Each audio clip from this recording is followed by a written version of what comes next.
Oi, gente. Hoje eu quero falar sobre os cuidados de uma criança com deficiência.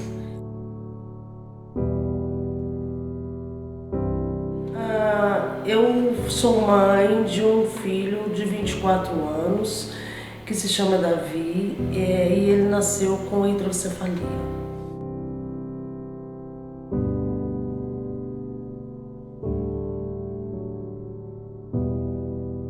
Hidrocefalia significa um acúmulo de líquido no cérebro. Esse líquido não drena o suficiente e aí ele vai acumulando e aí precisa colocar um dreno que pega no cérebro e desce até o abdômen para fazer a drenagem. A hidrocefalia é o contrário da microcefalia. A microcefalia é o cérebro que não consegue desenvolver. E no caso do Davi, o cérebro dele cresceu muito. Então, ele nasceu com 34 semanas porque o cérebro era muito grande. O cérebro não suportava mais ficar dentro da minha barriga. Então, foi por isso que ele teve que nascer um pouco bem prematuro. Quando nós descobrimos a minha gravidez, quando a minha gravidez foi descoberta, eu e o meu marido entramos num verdadeiro estado de êxtase.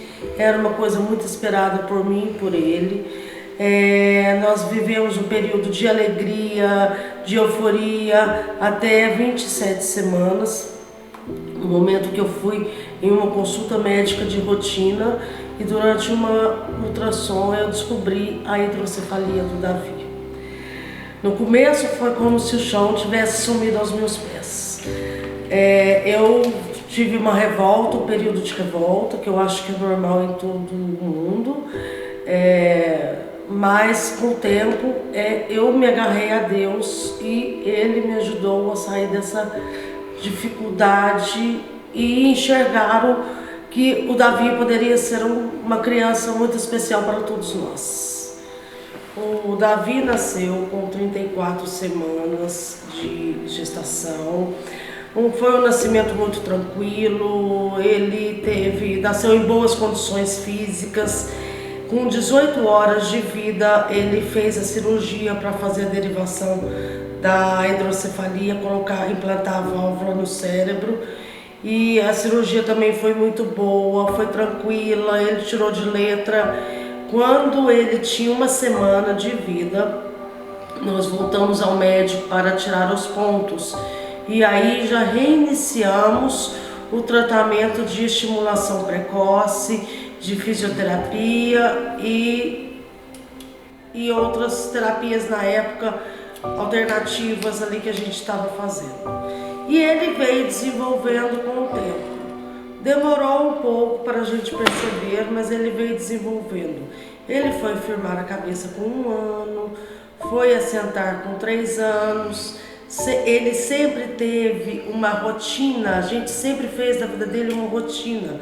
Horário de acordar, horário de almoçar, horário de passear, de tomar um suco. Ele sempre comeu comida caseira, feita por nós, que a gente faz em casa mesmo. E essa era a rotina dele. Quando ele estava mais ou menos com 3 anos, 3 anos e meio, ele ganhou de presente 2 irmãos, o Álvaro e o Frederico. Eu engravidei de gêmeos e ele ganhou o Álvaro e o Frederico. 1 ano depois, quando o Álvaro e o Frederico tinham 1 ano, chegou a Isabel para alegrar a casa, né, Davi? Não é? A sua irmã querida?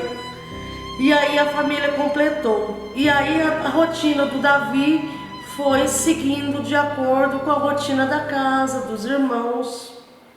Mesmo hoje sendo difícil, porque um homem de 24 anos, ele é grande, ele mede quase 1,70 m, ele pesa mais ou menos uns 75 quilos, mas mesmo assim ele aproveita as saídas, ele conversa com as pessoas que chegam perto dele, da forma dele, com estralares de dedo, batendo palma, sorrindo, mas ele se comunica muito bem com as pessoas que chegam perto dele. E com as pessoas que ele conhece e gosta, ele também tem uma comunicação especial.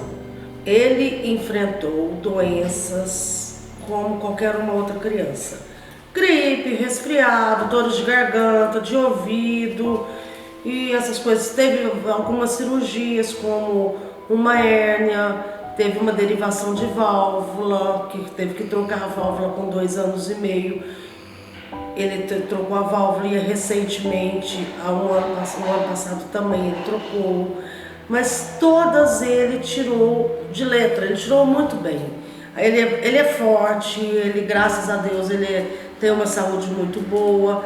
Então ele nunca teve problema, nunca teve uma pneumonia. Os cuidados com ele sempre foram assim, a alimentação sempre muito boa. E eu acho que é isso que traz essa saúde e também a reabilitação que a gente não deixa de fazer. Aos 2 anos e meio, mais ou menos, ele começou com pequenas crises convulsivas. Ao longo do tempo, aí ele foi medicado, mas ao longo do tempo essas crises foram aumentando e nós descobrimos que ele tem uma síndrome que se chama Lennox-Gastaut, pelo tipo de crise que são crises de difícil controle, só controla com medicamento, muito medicamento. Tentamos de tudo, ele tomou quase todas as combinações de remédios existentes no mercado. Algumas com sucesso, outras não. Mas o tempo foi ajudando e aí ele ficou com uma combinação que foi o topiramato e o oxcarbazepina durante muito tempo, uns mais de 10 anos na vida.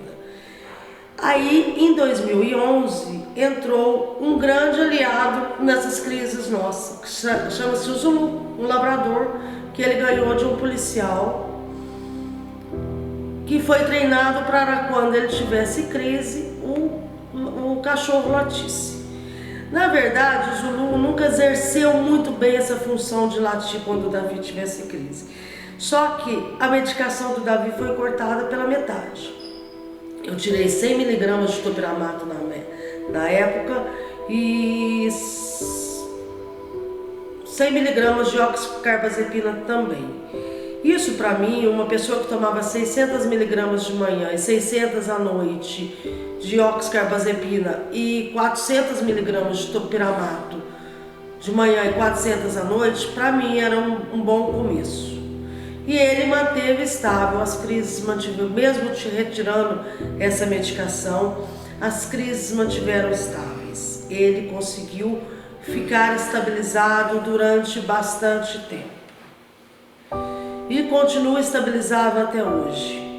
Mas, graças a Deus, a gente está numa fase boa e as crises estão bem controladas. Ele está tendo, assim, a fisioterapia nessa hora é muito importante. A atividade física combinada com os remédios é muito importante, porque estimula o cérebro a trabalhar e esse trabalho controla um pouco as crises.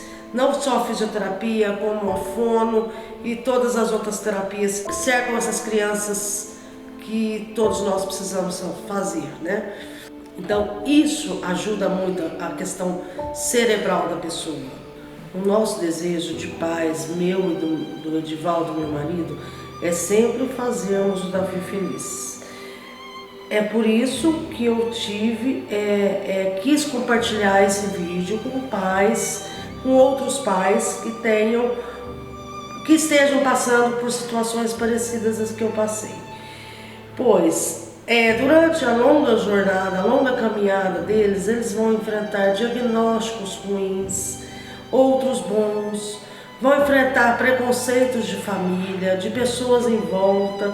Mas, gente, esqueça tudo isso. Lute pelo seu filho, sabe? Acredite, seja determinado em lutar junto com ele. Lute com ele.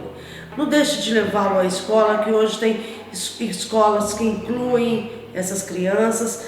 Faça com que ele tenha uma vida normal, o mais próximo possível do normal.